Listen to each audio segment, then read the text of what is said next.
Okay.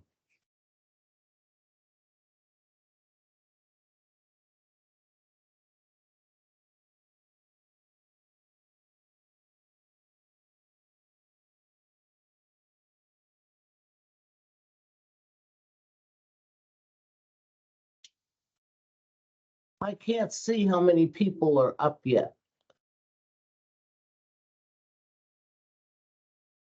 Eight.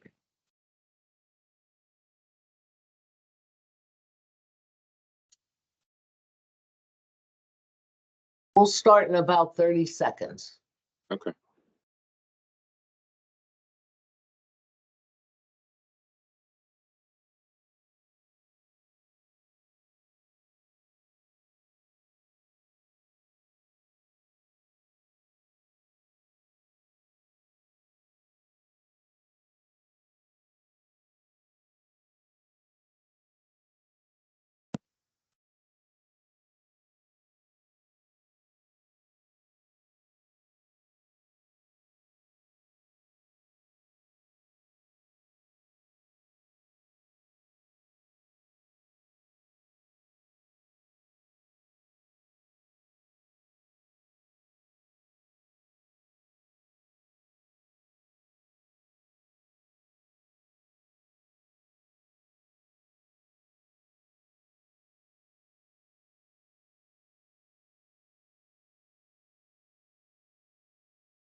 Okay, we'll get started. Good morning, everyone. This is Doris Carson Williams, Chief Executive Officer here at the African American Chamber of Commerce of Western Pennsylvania, and our mission is to continuously improve business opportunities for African American business owners and all small business owners in our region. We are pleased to have back with us Orlando Houston, who has been a speaker with us to talk about how small businesses can attract and retain employees. He has obtained the position of Regional Vice President with Equitable Advisors, working with those who share his passion to help others achieve financial security. He's a graduate of the University of Pittsburgh, earning a bachelor's degree in economics, and actually became a wealth manager, has always been part of his career ambition, and has become a personal mission of his today. He is in the financial planning industry to help people develop a financial mindset for saving, how to manage. Many people are not well versed in managing their finances, debt and credit, higher education, and retirement planning. So I'm pleased to introduce to those of you who have not met him, Orlando Houston. Orlando, we'll let you take it from here. Okay. Yeah. Thank you, Doris. I appreciate the warm introduction, and yeah, it's definitely good to be back. It's a little warmer outside this week, so I'm sure everybody is a little happier about that. Of course, next week may be different, but we're in Pittsburgh, so what can we expect? All right. So I'm yeah. sorry, Orlando. Just one thing I wanted to mention, tell everyone, please put your self on mute unless you have a question, and we'll recognize you. Thank you. Thank you. Yeah. So yeah, today we're going to talk about how to retain and attract key employees. Obviously, I'm hoping everybody, think everybody maybe here that's in attendance is a business owner, small business owner, or large business, or knows, somebody that is in that position. And I have a good amount of clients that are business owners. And one of the major things that they're facing right now is how to keep the people you have, and also, obviously attract, more people, because depending on the size of the organization, you want to grow, right? And sometimes it's harder to kind of woo those people from these, bigger companies and organizations. So today, I'm going to go over a few key ways that you can attract those and retain those key employees. So, and if you have questions, let me know. Definitely open to answering questions. Some of the topics that I'll go over today are going to kind of be broad overview, and there's a lot of other options. I would say that depending on the size of your organization, size of your business or company, would determine what type of plan would be beneficial to you. So you may not see everything, if you're familiar with, some of these topics or strategies, you may or may not see them listed in the presentation. Doesn't mean that we don't offer them. It's just that you can't put everything into a presentation, and that's why we do pretty much customized strategies for our clients. Okay, so I'm gonna make my attempt to share my screen the proper way, and let me know it goes. Okay. All right. So You're fine. I'm fine. Okay, good. All right. So that's a start. All right. So let me go to my next slide. All right. So I'll start off with somebody that I'm sure everybody here has heard of before, Andrew Carnegie. So the importance of your team says two takeaways. Says take away my factories, my plants, take away my railroads, my ships, my transportation, take away my money. Strip me of all of these, but leave me my employees. And in 2 or 3 years, I will have them all again. Right. So that's definitely a powerful statement. And I'm sure that a lot of us here know that it's not uh, always the quantity, really is the quality. And what drives your production, which what drives your growth, are your employees, right? Because without the employees, you don't have that growth that you're looking for. I started in this business 13 years ago, and initially I didn't have an assistant. I didn't have a marketing team. Pretty much I thought that I can do this all myself, right? And then as you continue to grow, you realize that if you want to scale up, there's really no way that, you can get to the level that you want to be at without hiring a team. And, my team is great, and, they do a lot for me. So again, taking away everything that you have, leaving employees, those 1 or 2, 3, 4, whatever amount of employees are your key employees. Those are the people that, in 2 or 3 years, like Andrew Carnegie said, that you'll have them all again. All right, so today we're going to go over one, keeping your team together, what you can do, and those are a few different, again, 3 different topics, which, like I mentioned before, there's some things in here that aren't mentioned, for the sake of time, but we can always go over a customized strategy, and also choosing the type of life insurance, which you may or may not be familiar with this type of concept, but this is what a lot of organizations, whether you're a school district, charter school, or nonprofit organization or corporation, that they use to keep these employees there to make sure that they have them for the growth of their business. All right, so why is it important to keep your team together, right? And who are your key people? So one of the key people may be the super salesperson. That's the person that is oftentimes the face of one of the faces outside of yourself, right? Of your organization, of your company. This is the person that you always see on social media, that you see on LinkedIn. This is the person that you see at trade shows. These are the person, that you see at these different events, for, for your business or organization. This person is super salesperson. They'll run through a wall. They're good at what they do. They may not be great at technology. They may not be great at note taking, but these are the people that get your message out there, and that people buy into, and they bring those people back to buy your product or service, or both of them. Also, your key people can include the brains behind the marketing, right? That individual or individuals that are able to advertise your plan, to display, your company, your organization in a certain light that's appealing to people. Product development, that person that gets the, unfinished product to a finished product, to the point where now your audience, your potential prospective customers want to buy. Your finance and operations people, those are the people, the CFOs, or just the business manager, somebody that after you come up with, your budget, your bottom line of what you want to make, the marketing, how much things are going to cost, these are the key people that crunch all the numbers to make sure that, your organization, your company stays on track.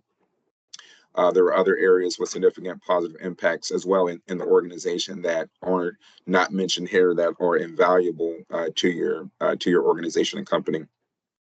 And those with special skills, they can be difficult to replace. Their skills are experience. They may have, you know, 20 years with you. You may have got them from someplace else, right? So these are the people that you hope that you can keep them, for a long time. And we'll talk about that, but sometimes, it's a little harder to keep. And also the hero in the eyes of the customer. So with my business, I would say that the hero in the eyes of my customer, outside of myself, of course, or is my assistant, right? My assistant, they're the ones that whenever I'm not available, a client calls me, they're able to get in touch with them. If the client needs a form, they get, that for the client. So basically, you know, the hero is the person that in the customer's eyes, if they're not there, then you run a risk of losing that customer, which nobody wants, right? All right. So four potential things can happen to your key people. One, obviously the best thing for your key people would be for them to stay. The other option for them to quit, for them to exit, which we see oftentimes in business. Not everybody stays with your organization as long as you would like them, or they retire. Right? We have a aging baby boomer population that we'll talk here about in a little bit. That they're aged out and they just want to relax and they want to retire, or unfortunately they pass away. Right, and you have to replace them. So how can you help them and protect your business at the same time, because a lot of times that's hard to do both, right? But we know that you have to do both of them in order for your business to remain successful. What happens to your business if those key people leave? So the profits at the top, right? So profits are important because we're in business to hopefully make a profit. Now certain years you may not make a profit, which as a business owner you may be completely fine with, because in the next year or next 2 years that you're going to be able to make a profit if you keep these people around. But profits, of course, if you lose those key people, that's one thing that suffers. And then after that, it's sales, right? So your sales, you lose those key people, that salesperson, you lose that marketing person or a specialty person, or the that heroes I talked about before. If you lose them, then the sales will drop, right? Then once sales drop, the management skill and contributions and experience that will go down as well. The time and energy business due to securing a trainer. Training and a successor, right? Because you have to do that, right? If you lose key people, it's a domino effect. And at the very bottom of that is the business value, right? So with your business or your organization, the base of that is, what do people perceive your business worth? Like, you want to, of course, you got into your business because you were passionate about it. In the same vein, you want to make sure that your business is valued the way that you want it to be valued, because you may not want to keep your business for your entire life, right? You may want to sell your business, right? So the business value is obviously important. And as you lose those key people, then all of those different bullet points that I'm listing here will be affected. So that's what we want to try to prevent. What happens to family members if key employee dies? So if I had to ask you, do you have or your key people, your family? So they may or may not be your family. Some people have a rule that they don't want to work with their family for obvious reason. But your key employees could be just like family, right? Those are people that you take to dinner, that know your children, that their children, that you're at different events, that they're basically like your family. You're spending a lot of time with these people, with this person all the time, where they know you just as well as your spouse knows you, or as your mom or your dad or your brother, sister, cousin know you as well. So again, they're just like your family, kind of like your work family. And if something happens to that key employee, that employee's family could lose income, right? Could lose benefits, could lose ongoing retirement savings. So in my business, so I have my practice, but also have a joint business partner that we have a business together. And if something happens to me, I have to take care of his wife and his family. And if something happens to him, he has to take care of my wife and my family. So for that part of business that's together. So again, that's a loss of income. So in the event that we didn't have anything together, then there's going to be a loss in income for that key person's family. Loss in benefits, right? Loss in health insurance benefits, which is key, which we'll talk about here in a little bit. But loss in benefits, retirement benefits, ongoing retirement savings that would have been saved up over time, that's going to be those aren't going to be available because that person, that key employee, is not able to continue with those retirement benefits. So those are some of the different aspects that happen if that key employee something, if they pass away, right? So that's something you want to protect against. All right, so why is it important to act now? So like I mentioned earlier, we have a aging population. So according to the U.S. Bureau of Labor Statistics, the our 65 to 75 year olds are growing at a 4.5% every single year. So again, those people, those baby boomers, getting older, they're aging out, getting ready to retire. And I'm not sure what the demographic, the age demographic of your organization are, but a lot of times the 65 to 74, or 75 plus, those are the people with 30 years, 35 years of work experience. And those are people that it's hard to replace because they know how your business works. They've witnessed different transitions, right? So those are people that just inevitably are not going to be there anymore over a period of time. So that's happening all too often. And that largest group of the people that I mentioned are management, professional, and related to those two. Your key employees are aware of the executive benefits available to those at publicly traded companies. So publicly traded companies, or if they don't have to be publicly traded, they need to be a larger company, or the big organizations, right? Big nonprofit organizations. So like I talked about before, that these big organizations have bigger pockets.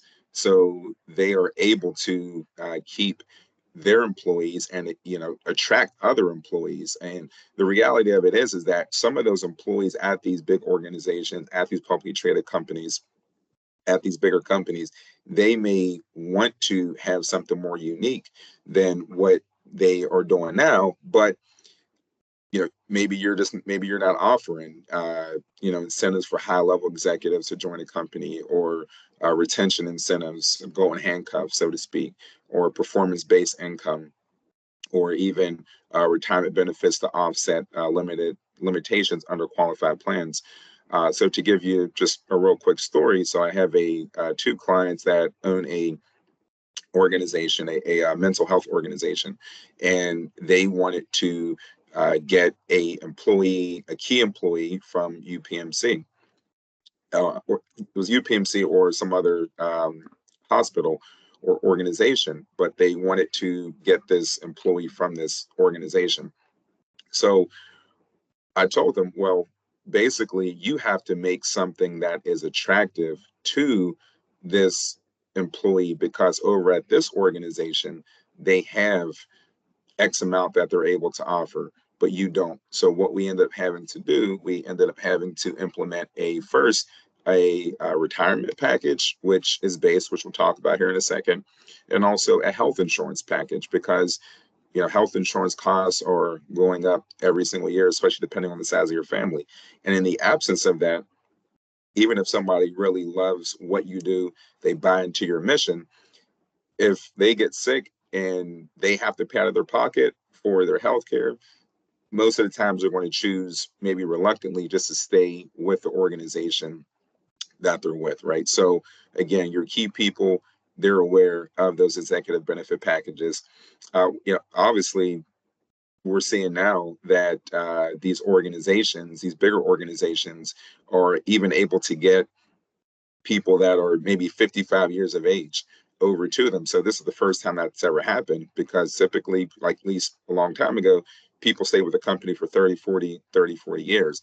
Now that's not happening. 55 years and up, they're going to other companies. And also the younger population. I know a lot of my friends that I went to college with, they've had, in my 13 years of being with this firm, they've had five different jobs, or work with five different companies, because each company's offer them something else. So with that, it's really hard to retain that talent. Understand what your key employees want. Ways to plan for a comfortable retirement is definitely one of them. I mean, I don't think, well, most people don't want to work forever, right? Some, you want to retire, but people are living longer. Longer life expectancies mean that they need their money to last longer. So it used to be that the requirement of distribution age for a retirement plan, a pre-tax retirement plan, was 69. Then it went to 70, 71, 72, 73. Of course, COVID kind of changed that a little bit, but we're kind of back to where we were before. But people are living longer, right? So they need money to last them a lot longer in life. They need more money. So it used to be, if you put 10% away, of your paycheck, or you need to reach $1 million, by a certain point of your life, and you can live comfortably, those numbers are continuing to go up because life expectancies are continuing to increase as well. So we have to keep that in mind. Like I said previously, healthcare costs, they're increasing. So those healthcare costs are increasing. People are having to pay more out of pocket. Inflation will always be a factor. So prices are always going to go up. Cost of living, that's always going to go up. So that's also going to impact what employees have to put away and what they want to see in an organization or a company to encourage them to move over to that particular company. Income tax rates may increase. So I don't know if everybody here knows or not, but the Trump era tax bill, or the rates are set to expire in 2025. So what that means is that we have no idea of what taxes are going to be. So I have clients that are trying to plan for the future.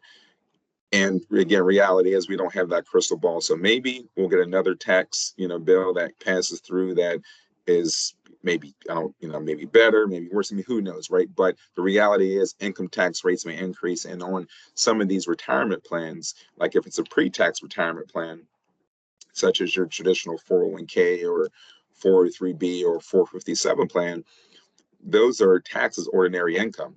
So whenever you take money out of those, the IRS is going to look at that money as money that you made, additional money that you made in that given year. So if you were making $50,000 and you take out 10,000 from some pre-tax account, now the IRS looks at that as $60,000, right? So again, you have to just be cognizant of the fact that taxes are always going to be a factor.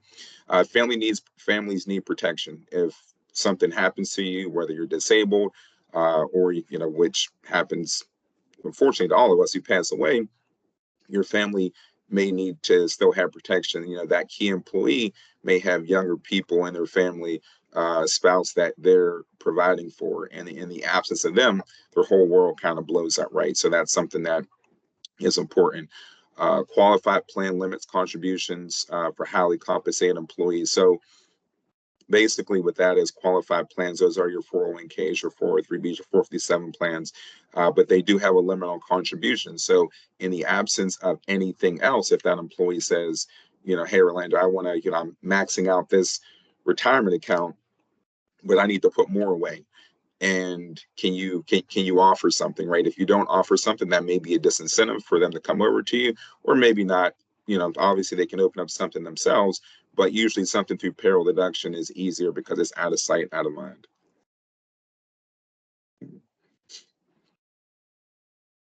All right, so retirement plan contribution limits and their effects. So I talked about this a little bit in the previous slide. So say somebody making a $50,000 salary.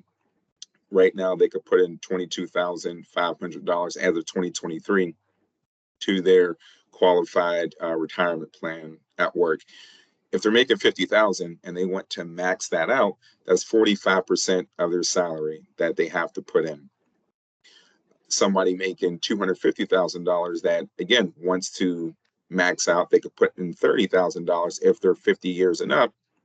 As of 2023, that's 9% of their salary. But again, they are limited in what they're able to contribute if you only have that qualified retirement plan. So that's why having something else, which we'll talk about here in a little bit, may be beneficial for them, because that's ultimately going to help them secure their future. Again, like I said before, if you need to have $1 million or whatever that is in retirement, and you're only able to put in, depending on your income, say that 9% of your salary, you have to figure out someplace else to put that money. So that's why having some other type of benefit package plan available is important. This here is just a graph of the retirement gap over time, just showing the average 401k balance, personal savings and retirement savings for somebody age 50. Their required retirement savings, $2.5 million. The 401k balance, right? Their personal savings balance that they would have, and also the retirement gap, right? So they require to have 2.5, but they were only able to put in X amount of dollars to their 401k because of the limitations through the maximum contributions to the 401k. And now there's this retirement gap. And as you can see, so forth, somebody 54, 59, 62, 64, again, just the amount of savings that they are required to have in the gap that, presents itself. Orlando, could you go Yes. back and explain those bars, what each bar, the red Yep. and the blue in the middle represent? Yeah, so the red bar, so I'll start off with the blue bar. So the blue bar is the 401k balance. So this is, if you're starting with, year one, putting in money to your 401k plan, maxing that out over a period of time. That's what that, and again, this is based on just different rates of return. So it's not guaranteed, just what it potentially could be during retirement.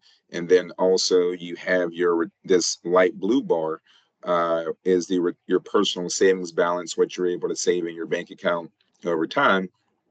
And then here's the gap. So depending on what your required savings is at a given age, if you're not able to put in this scenario, more than what the limit is for, say, the 401k balance, then there's going to be a gap that is going to exist, mostly because of the cost of living, right? The cost of living is continuing to go up every single year. And if you're not able to save more than what you can save in that 401k balance, then it may present a gap. Now, this slide here does not include Social Security. Definitely aware of that. That would also go, onto that. But again, there still may be some gap that would exist in the absence of any other type of plans. Thank you. I just wanted to make sure everyone was clear on that. Yeah, you're welcome. Okay, let me try to get this slide to move again. Okay. All right. So what can you do to keep your team together? So some basic things you can do, like I mentioned before, health and medical insurance. That's key, right? If you don't have health insurance, you don't have medical insurance. Of course, an employee can go out and shop on the market themselves, but as we know, the individual rates are higher than the group rates.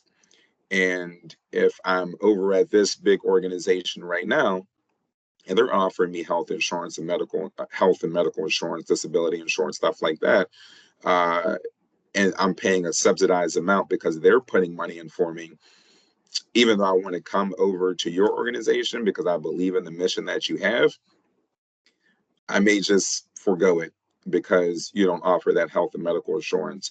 Also, life and disability insurance, right? So if I pass away, how's my family going to be made whole because they're losing income that they were getting from me bringing in a certain paycheck per month?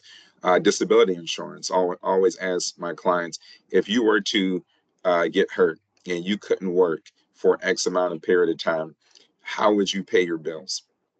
A lot of people say, well, I have savings accounts, I can use that, or I have a small 401k or 403b plan, I can use that, right? But what happens when that runs out, right? And then a lot of times people, they don't have an answer. I have no idea what I would do, right? So disability insurance, covers, whether it's short term or long term, covers a percentage of what you are making in a year to ensure that you still have that income or a portion of that income coming in whenever you go to or whenever you need that benefit. Traditional qualified retirement plans such as 401ks or simple IRAs. So depending on your business, whether you're for profit, whether you're nonprofit, will determine the type of qualified retirement plans that you have. So this is really kind of like the base, even before we get into the other ones, because if you don't have this, these things set up here, it's to set up anything extra and maybe again keep those key employees is something that you can't even think about, right? So this is really the base which I encourage people to start off with. And the reality of it is, even though it's going to cost, your organization, your company money to pay for health insurance or to subsidize, other insurance, life, disability. You may not have to pay anything for the retirement plans, but by getting those key employees over or keeping them, they're going to be able to, make you more money by the service that they offer, right? By their skills. So it should pay for itself. So some non-qualified executive benefit plans that are a little bit more unique are executive bonus plans, which we'll talk about, cost sharing, aka split dollar life insurance plans, and also non-qualified deferred compensation plans. So again, there are definitely other plans that are out there which we can strategize and kind of customize something for you. But for today's purposes, we're just going to talk about these three. All right, so executive benefits for top employees.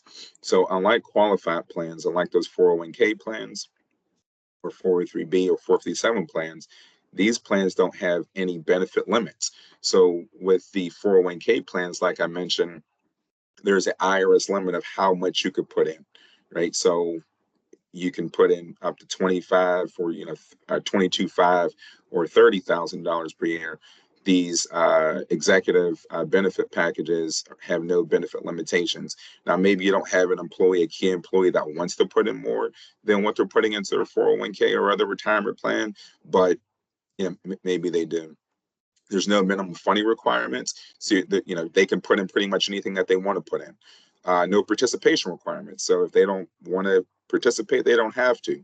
So some plans, say a 401k plan, which I believe now is going to be mandatory that if you're a for-profit organization, that each employee is going to have to be enrolled into those plans day one, versus what it used to be, and also versus these executive benefit plans where it's not automatic enroll and they have to enroll out.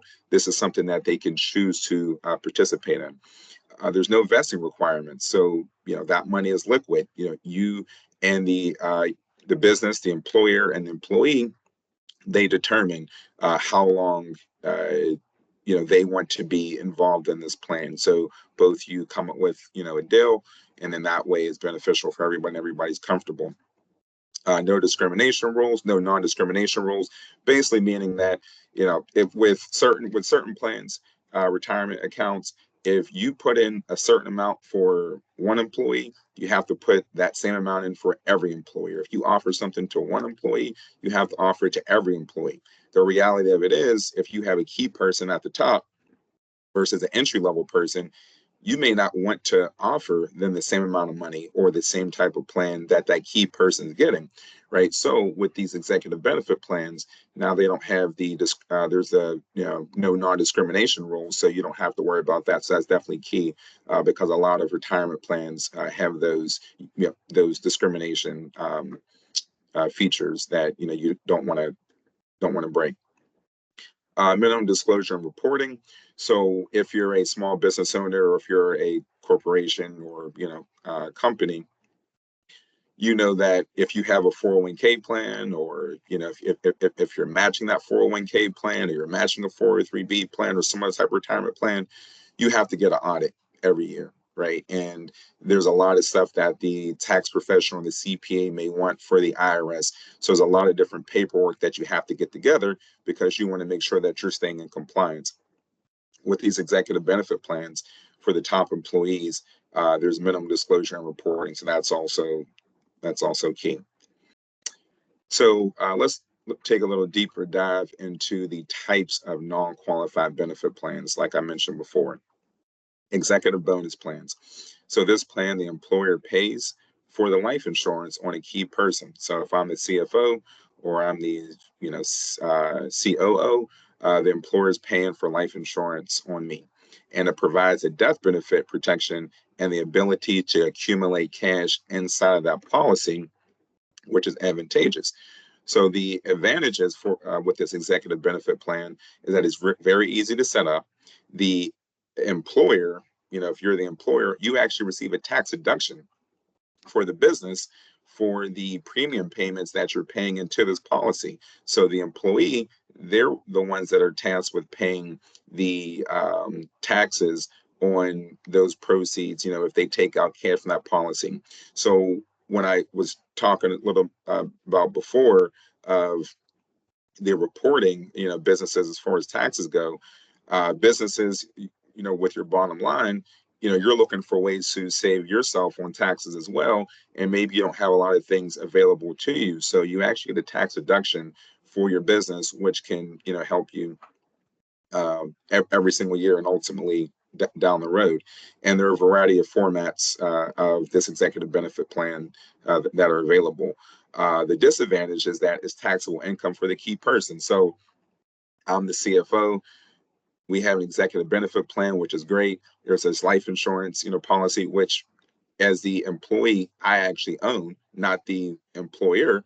But I have to pay the taxable income on this plan, and there's limited control by the business. So there's more so control over the investment, style that maybe that's in the plan, and also the policy itself is owned by the employee.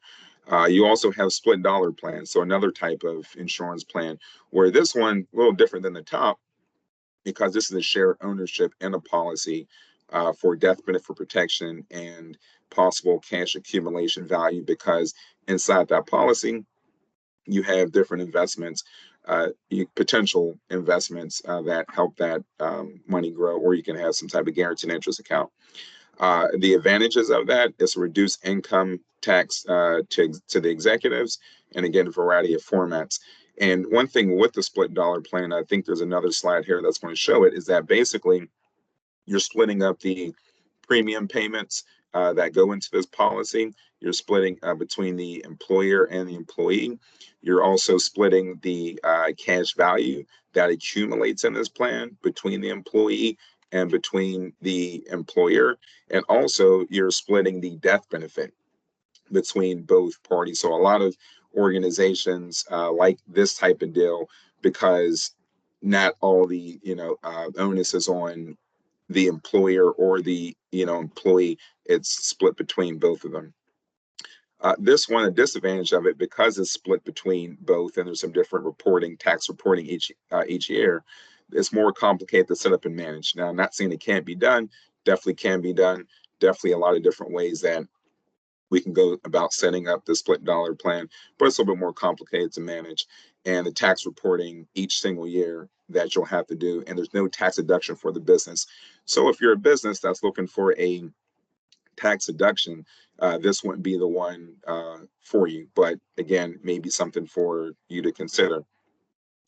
The next one would be the deferred comp. So like I talked about before, deferred comp plans or alternative plans, or in addition, that you can set up as the business that are outside of, or in addition to, the 401k, the 403b, the 457 plan that's offered with those contribution limitations that can help your key employees basically fill that retirement gap. That little chart that I showed earlier helped them fill that retirement gap.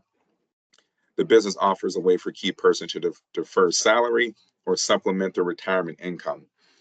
With deferred comp, I'll say this, that most times deferred comp plans work better for larger, mid-sized to larger organizations, only because with the deferred comp plan, basically the employee agrees to put a certain amount of money, say it's $100,000, into this deferred comp plan.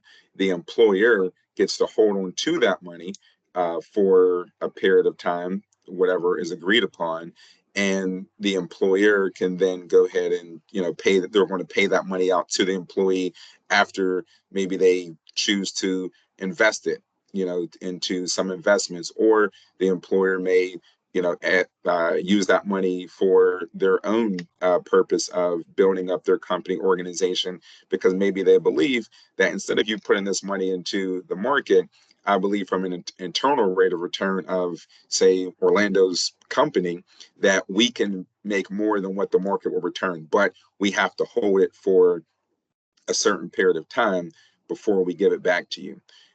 With that type of plan, though, it's subject to the employee actually becomes a creditor. And I don't want to get into the weeds of it, but again, if that money is not there at a certain point in time, because you've used it for whatever that you wanted to use it for, and say you go bankrupt, then there's going to be some issues, because now the employee becomes a creditor. Again, it's a plan that definitely can work, but we just have to get pretty detailed and strategize a custom strategy for you to make sure it works for your organization. The advantage of it is focusing on what you want for your retirement income. It enhances the existing 401k or other retirement plan that's offered. The disadvantage is there's no tax deductions. The tax deductions are deferred. Sorry, so you can't get those tax deductions up front like you could get those tax deductions for the executive benefit plans. Those are down the line, and it can be very complex to administer. So again, not something that you can't do. It's just you have to realize that that's something that you're going to have to do a little bit more heavy lifting throughout the way to get that plan off the ground. So here's just a diagram, and I explained a lot of this earlier, and diagrams can be a little busy, so really won't go into too much of this. But like I said before, with the executive bonus plan, the employer, they will pay the premium for the insurance policy that the employee owns, and that's deemed as a bonus. And that's why when the employee takes that money out, that bonus is going to actually be you have to pay tax. The employee will have to pay taxes on it, but the employer actually gets a chance to write that off. That's a tax deductible premium payment for them. The insurance company will send, if there's a cash value, that will go to the employee, and then the employee will pay taxes on that bonus, that deemed bonus, to the IRS. So again, this is more driven for the tax deduction benefit, and also the retention benefit of those key employees for the employer. The split dollar, again, another little kind of busy slide, but I know I explained this a little bit earlier in a few slides ago. So that one, again, that's split between the employer and the employee. The employee, they name their beneficiaries. The employer will pay the premiums for life insurance, to the life insurance policy to the company. The employee will pay their share as well. If the employee passes away while this policy is there, then the insurance company will pay the part of that death benefit to the employer, and then part of it to the beneficiaries, right? So a lot of organizations, a lot of companies, they will receive, a great benefit for their bottom line, for their future growth, because that death benefit, unfortunately, when that key employee were to pass away, part of that will come to the employer. So that's why, again, a lot of times that those are attractive. Deferred comp, again, this is an even busier slide than the one before. So just to kind of paraphrase this, like I was saying before, deferred comp, that's a pretty much a deal where the employer, the employee will put, or executive puts, a certain amount of money into this deferred comp. They defer that compensation until a future date.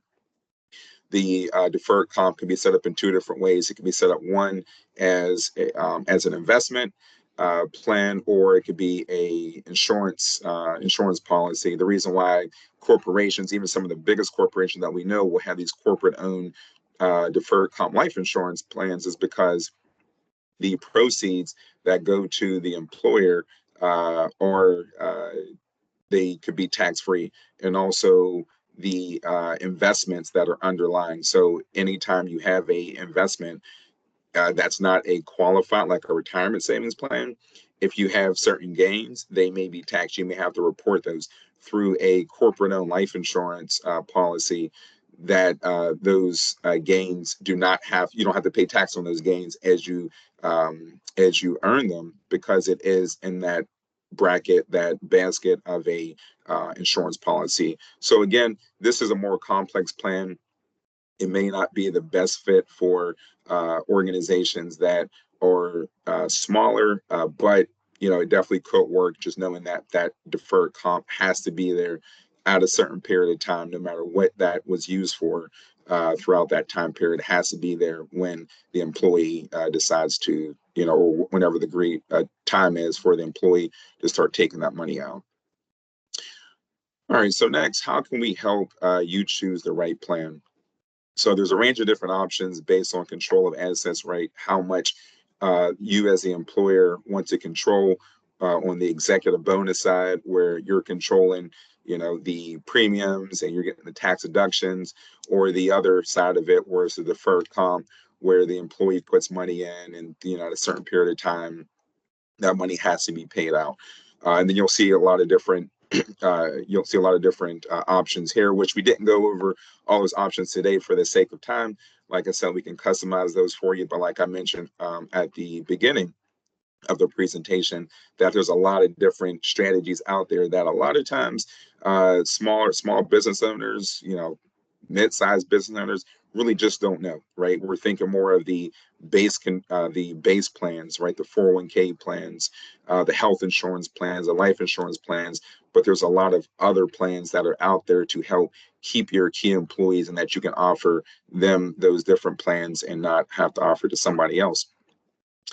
Considerations, excuse me, when selecting a plan: what is important that will help determine which plan is appropriate, the emphasis of plan benefits, death and/or retirement, the tax deductions for the business, if that's important to you, minimizing current employee taxation, cost recovery for business, golden handcuffs, right? Like I talked about before, those different incentives, the importance of simplicity, right? Do you want something that that you have to do a lot of tax reporting every year, or you want something that is just minimal because maybe you don't have the staffing for that, or maybe you do?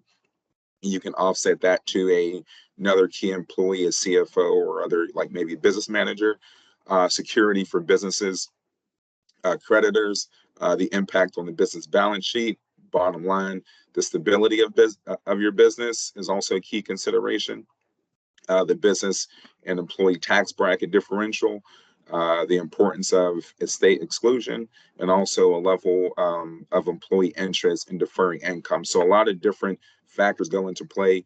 And again, that's why we do these customized. It isn't a kind of one size fits all, not a cookie cutter.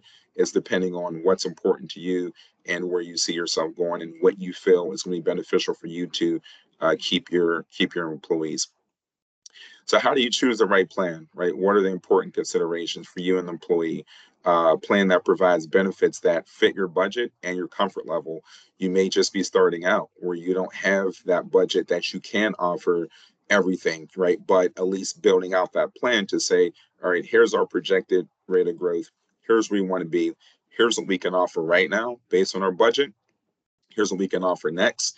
And then you kind of keep going up as you go through. And maybe at the end of the day, the executive bonus plans are, again, bonus plans, right? Just what it says. And that's something that you don't want to offer because maybe your employees or your family, maybe your employees, they're going to buy into your business, that your mission, your organization. And even though they could go someplace else and get these other plans, they're okay with having those base plans of the health insurance, the retirement savings, the life insurance, and disability. But then there's some employees that aren't. And if you're trying to woo one of those or attract one of those employees from a bigger company or bigger organization, then you may need to have those other type of plans that I discussed before. So with that, wrap it up. I don't know if we have time for questions, but I can answer those questions for you right now. And again, I can always work with you after the fact to come up with a customized strategy. This was excellent information. Thank you. Very, very thorough. And could apply to all of our employees that are on the call, regardless of the level that you're at. Does anyone have any questions before we go on? Orlando, this was very helpful. Thank you. Very Thank helpful you. Appreciate information. it. Yeah, you're welcome. Doris, I have a question, if I may. Yes, Suresh. Yes, sir. Thank you. Hi, Orlando. So that bar chart that you showed where you have the gap, which is yawning, where's the top line on that from? Where is that data, that 4 million something when you're in the 60s? Yeah, so those are just arbitrary numbers. Okay. If the employee wants to, or that person wants to have X amount of dollars saved. But what we do is we actually have, software run reports that says, Suresh, if you're 55, right, and you want to, have this amount of income where you're just starting out, you want to have this amount of income, here's what you are projected to get from your 401k, from your personal savings based on your budget, also Social Security, and here's the gap, right? So if you want to go and bridge that gap, you need to talk to your employer, or maybe you as the employer, right, can implement some of those executive bonus plans. Okay, so that is an arbitrary number. It's not something that's prescribed or anything like that. Correct. Right? Yeah, Okay. exactly. Because that's, hey, that's a lot of money, right? $5.4 million at 64. Yeah, that's a lot. So yeah, those are arbitrary numbers because reality is everybody's budget is different. Everybody's lifestyle is different. Some people, they're okay with, getting 40,000 per year because at the end of the day, as we all know, it's not what you make, it's what you keep. Thank you, Orlando. Appreciate it. You're welcome. Excellent presentation, like Doris said. Thank you. I appreciate it. Any other questions? I think everyone can have a giveaway with this to go back and think about, and if they have any questions, they all know how to be able to contact you as well. I just want to remind everyone, and thank you for the great participation. Don't forget to fill out your survey. We want to be able to give Orlando the feedback on how you feel about today's information. Don't forget that February 15th, our next event is our members mixer here in the Coppers building, in what they call the attic, which is our presidential roundtable member chairman, Leroy Ball. It's the attic that he uses for entertainment for his staff and guests. And we'll be up on the 28th floor celebrating. Feel free to bring one guest with you. We look forward to having you. That's Thursday, February 15th from 5 to 7. And the very next day, we have the mayor for the city of Pittsburgh. Ed Gainey will be our speaker. So we'd like to have you at the Rivers Club for that, starting at 7:30. You know, you'll get a great breakfast, and I'm sure that the mayor will have lots to tell us about not only updates and his plans on the economic health of the city, but to take questions from you. Due to the response to our survey, we're having the first of 2 artificial intelligence webinars. This first one, how it can impact your business, is Dr. Hashish Barad, who is the Chief Digital Officer at Allegheny Health Network. And he'll give you the holistic view of the organization's digital presence, what organizations are doing, and how it can impact you in a positive way on your business. That's what we have for the month of February. Lots more going on in March. I thank you all for being a part of this. Orlando, kudos again. We wish you the best. This concludes our workshop. Please stay safe, and we look forward to seeing you at the members mixer. Don't forget, you can bring a guest. Just RSVP to Sean Hicks. Thank you, and this concludes our webinar. Thank you. Thank you. See you, Orlando.